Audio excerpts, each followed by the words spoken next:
ఈరోజు ఓ పథకం ప్రకారంగా మైనార్టీలను అంచివేస్తూ వస్తున్నారు.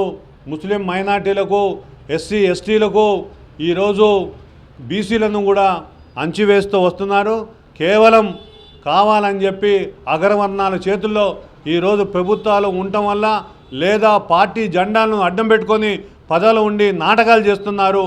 ఎందుకంటే అధికారంలో ఉన్నాం కాబట్టి, లేదా మాకు బాధ్యతలు ఉన్నాయి కాబట్టి వీళ్ళని ఏమి చేసినా పట్టించుకునేవారు లేరని చెప్పే ఒక ఉద్దేశంతో ఉన్నారు. ఇప్పుడు చూస్తున్నారు మీరు, ఇక్కడ కేంద్రంలో మోడీ ప్రభుత్వం వచ్చిన తర్వాత మైనార్టీలకు రక్షణ లేకుండా పోయింది. అనేక పథకాలు తీసుకొచ్చారు.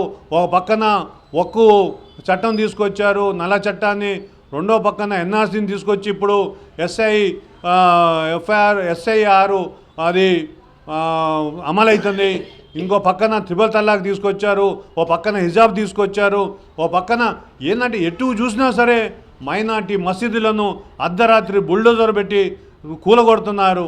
ఒక పక్కన అట్టయితే రాష్ట్ర ప్రభుత్వాలు కేవలం మైనార్టీలను అడ్డం పెట్టుకొని అధికారాలను సంపాదించుకొని వాళ్ళకు ఇచ్చిన ఒక్క హామీ కూడా అమలు చేసే పరిస్థితి లేదు. ఎక్కడైనా సరే మీరు చూడండి, రిజర్వేషన్ అమల్లో ఉందా? లేదు. ఇచ్చిన వాగ్దానాల్లో ఏమో అమలు ఉన్నాయా? లేదు.